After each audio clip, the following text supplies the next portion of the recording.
dovetail nicely with Odette, and then Dara's because I'm the president of the new Vicious Vegan organization. Not only am I the president, I'm also a client. So I want to talk a bit and change the nature of the conversation just a little bit and get away from some of the specifics of the law and how it's been used and try to answer the question why. Because I think ultimately that's what we all butt up against, either in our own research or as we're talking to others about this. In my experience, it gets to the point where people kind of view you as like the black helicopter crowd, like, you know, it's very conspiratorial and talking about people labeling this dark conspiracy, labeling activists as terrorists, and almost like people assume you're leaving something out. You know, if this is so outrageous after everything we've heard and heard the plenaries and other workshops going on, all the entire gamut of what's going on, of all the different types of cases and all the absurdities, if all that's actually true, what else happened that you're leaving out, right? That's the implication. Well, who was murdered? Well, what are these activists really doing? What did the Shack 7 really do? You know, what did the 8 of 4? Okay, we all heard about them chalking slogans and protesting and things like that. But did they also, you know, poison someone's tea? Like, you know, what is really going on here? And so to answer that question, I think it's really useful to look at other eras where similar things have happened. In my work, I obviously focus a lot on looking at the Red Scare, just because it's the most notorious, and I think people even with a basic, you know, elementary or high school education, and that sounded really dismissive right now, I didn't need to sound that way. But it's something that instantly resonates with people. Yeah, the Red Scare was bad. We labeled people communists, we ruined their lives. And during the Red Scare, there were really two types of threats. There were direct threats posed by agents of foreign power, spies, whether or not they were communists. The direct threat to national security, national intelligence operations, things like that. There was also an indirect threat that was in some ways not only more dangerous, but also more pervasive and required a more heavy-handed crackdown, and that was a cultural threat.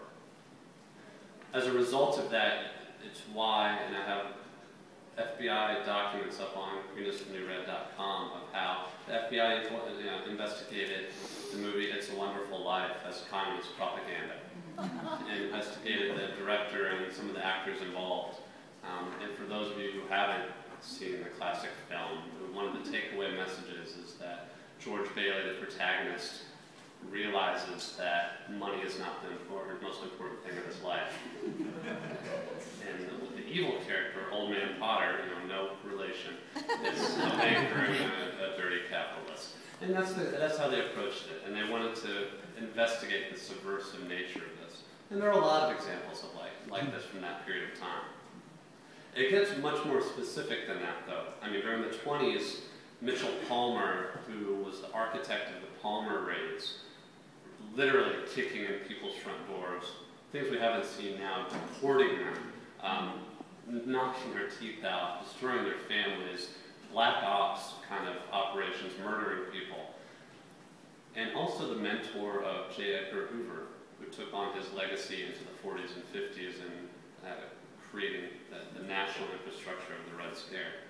Mitchell Palmer said in one of his writings, describing the threat of communism, "It was eating its way into the homes of the American workmen.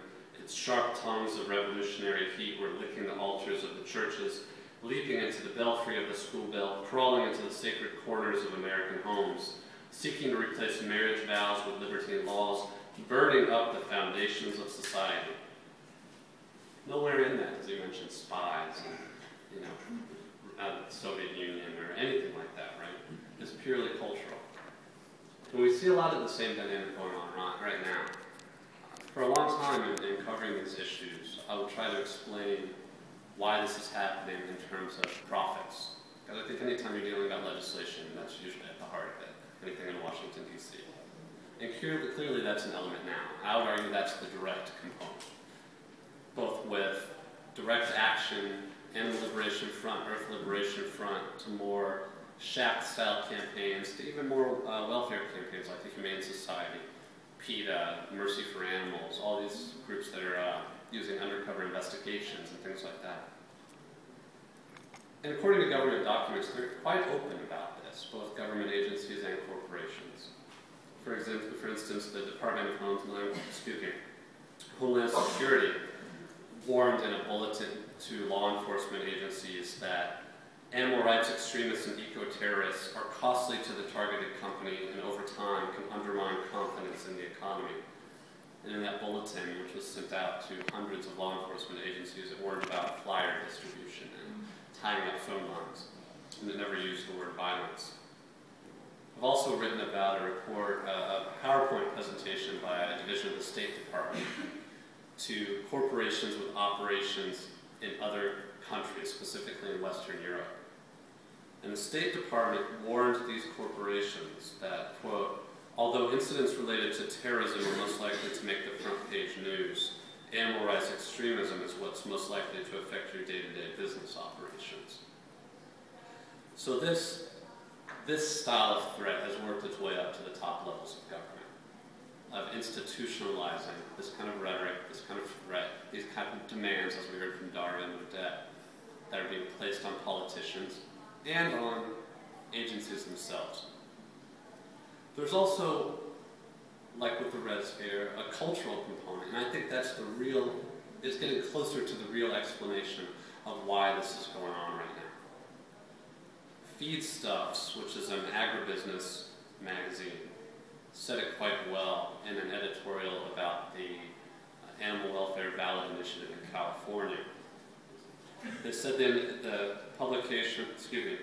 ballot initiative represented the threat of, quote, a vegetarian nation.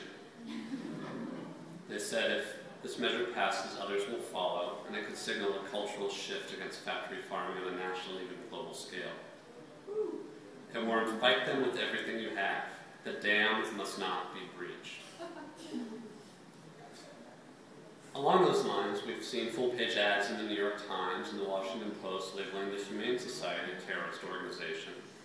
We've had, when films like Charlotte's Web have been released, you have a deluge of press releases and media campaigns, and also with Avatar, as I mentioned in the plenary, calling it animal rights extremism, Charlotte's Web, warning parents about taking their children because they might want to become vegetarians.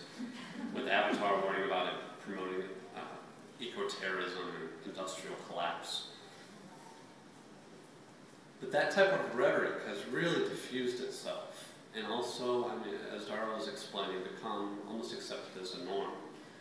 As a reporter working on Deadline, every reporter has an AP-style look or a New York Times-style look, and if you flip through it, there's actually a little entry on the word terrorism, and it cautions against using it, period, noting the fluidity of the term and how it can be misapplied, and it implies a judgment by saying someone is a terrorist because they're not, to use the cliche, a freedom fighter. Eco-terrorist does become just the de facto description in a lot of news articles and also government publications. So PETA worked its way onto the USDA form, a facility security profile, which the USDA listed them as a potential terrorist threat and asked animal experimentation facilities if they've ever been targeted. In another instance, we had the CEO of Yum Foods, which is the parent company of KFC, testify in a congressional hearing about the nature of eco-terrorism and the need for new laws, and he said, this is a quote from him, "In my view, PETA's campaign has been nothing short of what I would call corporate terrorism.